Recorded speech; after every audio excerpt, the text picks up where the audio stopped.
Okay, people, welcome back to another Fwoosh review. Tonight I am looking at the S.H.Figuarts Luke Skywalker from Star Wars Return of the Jedi. I'm a bit excited about this. This is my first Figuarts figure. I originally passed on this, and I guess Vader and the Stormtroopers out. I passed on them. I was happy with the model kits. But when Luke came along, I was torn, and I passed. And I ended up getting him anyway. After pictures online, it just swayed me compared to, the Black Series Luke we got. I had to give it a try. Now, I was surprised about how small this packaging is. It actually came from Amazon in a envelope. And I thought, oh, this is not what I ordered. But when I opened the envelope, this is what I saw. It's a small package, yes, and it's busy to my American eyes, who's used to retail figures just being in, kind of a plain black box. I'm used to the Hasbro stuff. So there's a lot going on here, a lot of silver, a lot of words, but it's packaging. I want the figure, so let's see what's going on there. Okay, getting him open. Wow. I'm completely blown away at how much better, how much more I like this figure compared to the Black Series version. The paint apps, the detail work, just how this figure replicates the human form and Luke in general. It's just amazing. And me being a newbie to Figuarts, this is an eye-opener. I kind of feel like I'm going to be spending a lot more money in the future. The one thing that throws me off is the gold color of the hair. It works, but I feel like it needs a dull coat or maybe a brown wash, something to kind of kill the goldness. It's just, really looking at it, it's just a straight up gold. I like how there's different blacks here. There's kind of a shinier black for the belt, which against the very matte black of the costume. I like that. The glove is the same way, but you get down to the boots and they're like a high gloss, just to, make the boots different from the rest. It's not just one black color all the way down. I'm going to go over some of the articulation. Some of this is new to me. It's like a path of discovery on a new figure. It's kind of cool. The head is hinged at the top, right under the neck. Not a lot of side to side. It's pretty much just a hinge there. This head is removable. You can see the hinge. It pops back on. Where most of the movement comes in here is at the bottom of the neck, and the collar is attached to the bottom of the neck, so it moves with it. You get some side to side. You get no head tilt here, but the side to side is pretty good down there. And then you also get forward and back at the bottom of the neck. So you can jut forward, you can pull back, you can look down, you can look up.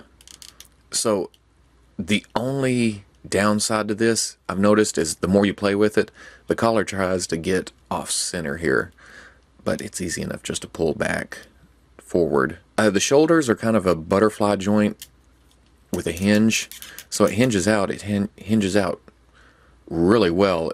I mean, up past 90. But you also have the rotation, and you can hear the sound of the joints. They're nice and tight. Some of them are a little bit small, and then I get kind of worried because of past bad experiences. But I haven't had a problem so far. And then this butterflies forward and back too, so you can come forward with it and back. But it just kind of glides in and just covers up what should be a gap. Yeah, I'm really liking this. The elbows are hinges, and you get some, the rotation comes in at the top, around here. So this is just a hinge, and it comes up about that far. That's not bad at all. Again, from what I'm used to, I would think there would be a swivel here, but there's not. I'm a liar. This does swivel here. Not a lot, not enough to go cranking on it, but enough to get you some movement. Well, look at that. See, like I said, I'm new to this. I'm discovering it as I go. Get down to the wrist. There's a hinge. I haven't been able to get this to rotate inside the sleeve. The swivel is at the wrist, and these are removable too. So you get some hinge here, and then the rotation comes where it attaches there. In the torso, we have a joint up at the mid-torso. You get some good side-to-side. Not a lot of forward, and then he can lean back. And then there's some at the waist too. You get a little turn, and you get some forward and back there. So together, these two joints, you get forward, okay, you get back. And even the one in the waist kind of tilts side to side too, so you can get pretty far over. The waist piece, this is a separate piece, kind of a plasticky, it's not rubbery, but it's plastic and it kind of slides up and down. The belt is a separate piece too. It is rubbery, but I can't find a seam. It must be under this pouch right here. The hips, you get some rotation at the top where it attaches. You get out, you get forward, and you get back a little bit. It's just a fluid movement there. The knees are the same deal as the elbows. You kick back, and you get back about that far. These don't seem to rotate. This joint that's in here is more of a long joint. You can see how it breaks the sculpt right there when it bends. But I'm okay with that. It's in the back. From the front, it looks pretty good. The kneecap comes down, covers the joint. The ankles I haven't quite figured out. There's some kind of rotating joint, but you get good side to side. You get forward and back. And then there's a toe joint. Again, this is one of those joints that I haven't had a lot of figures recently that have had them. I didn't miss them, but when I do get a figure with them, I remember how handy they are when they're tight. When they're loose, not so much. He does come with some accessories. He comes with an extra head for Vader, and I don't have the Figuarts Vader, so I can't really give this a try. And I don't have the Black Series Vader to compare this to, but just going from memory, this is a lot more detailed, a lot better painted than I remember the Black Series being. I wish I could try this on a figure. My go-to Vader is the Bandai model kit Vader, and his head really doesn't pop off. I don't want to go pulling on it to put this on. But it does look good. Can't complain. It's a freebie. Luke's lightsaber. It comes in the package like this, deactivated. It's got the head. This does go on his belt. There's a little square hole, rectangle hole, and there's a peg on his belt. But once you get it on, it stays, hangs from the belt. I like it. It comes with this blade, and instead of just being the blade with a peg on the end of it, it's got the whole head of the lightsaber here.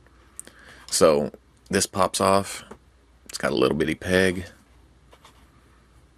You peg this one in, and it's kind of tight, but it looks good.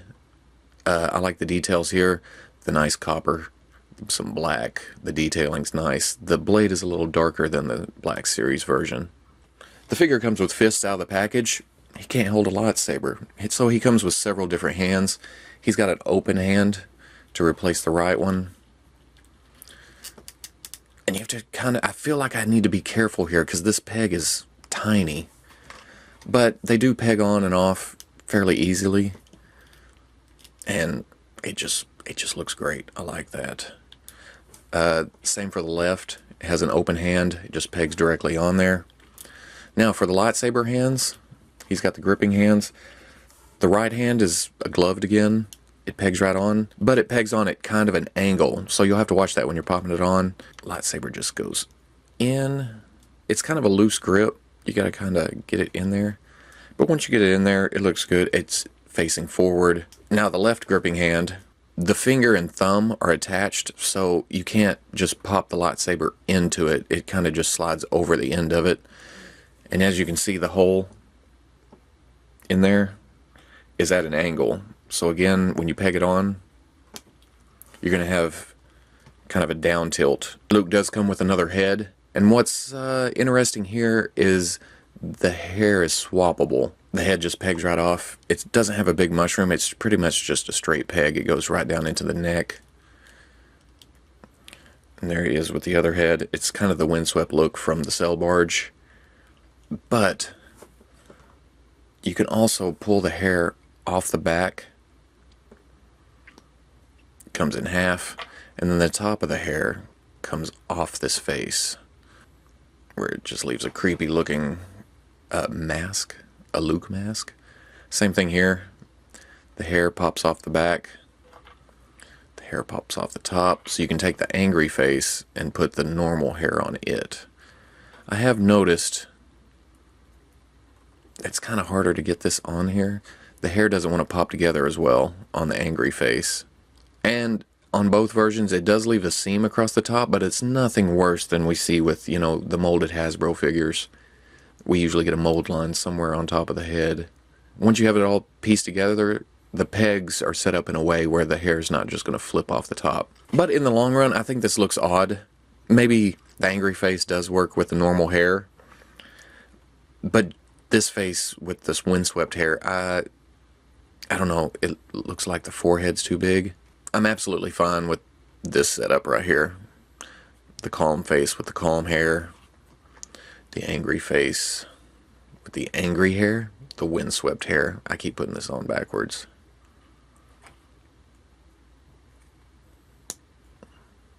See? It just looks right that way. Maybe because it came in the package like that? I don't know. But this is my setup here. And here's the money shot. The comparison with the Black Series figure everyone has now.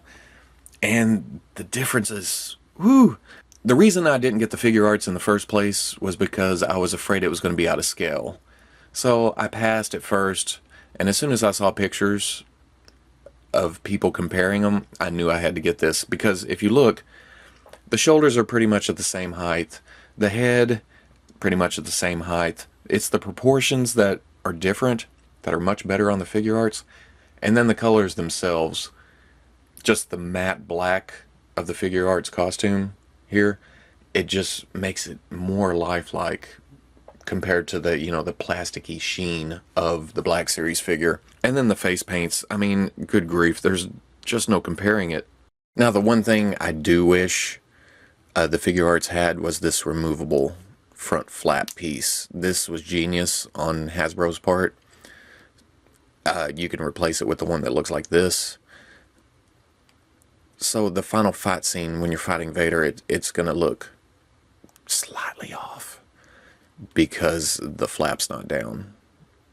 But, I mean, look at this. Look at the difference. Yeah, I'm going to live with this one. Here he is with Han. Again, the size is good. Han's taller. But, again, quality. The Black Series, I'm hoping that we see the Figuarts Han here soon. And with the Bandai model kit Vader. This is my go-to Vader. Now that I have the Figuarts Luke, I kind of want to check out the Figuarts Vader. But I think I can pass. I'm good. I'm completely happy with the model kit. So at the end of the day, I am completely, utterly, absolutely happy with this Luke. This is the end-all, be-all Luke Skywalker from Return of the Jedi for my shelf. Was the price higher? Yes. But for what you get and the quality involved in this figure, I'm good with this. I think Figuarts just won me over. From now on, especially with the human type characters, with the human faces, the human eyes, paint job, that kind of thing. If Figuarts comes out with a figure, I'm probably gonna get it. They're just better than the Black Series. Not that the Black Series doesn't have its merits. As we go on and all these other companies come out with their 6-inch scale Star Wars figures, it's getting easier to pick and choose from which companies you want to buy certain figures. I think from this point, I'll probably human characters from Figuarts, troopers, and, you know, more armored characters from the model kits, even though I'll keep on buying all the model kits because I love them. And then, you know, what the Black Series has to offer that the other two don't release, you know, like Fwoosh. So far, IG-88, but I'm hoping to see a model kit of it. Different things like that. What I'm trying to say, to sum it all up, whichever company comes out with the better figure, I'm going to get it. Unfortunately, it's usually I buy figures from one company and then another company comes out with a better version. that costs a lot of money, but what you gonna do? If you can find this for around $60 shipped, I say jump on it, especially if you want a 6-inch Star Wars collection. You're not gonna be unhappy with it. So, if you like the review, comment, like, subscribe, and I'll catch you on the Fwoosh. What else was red? Inside there. Right there. Can't talk much while I'm painting, 'cause concentrating on the little dot. Little triangle. Nope, I missed.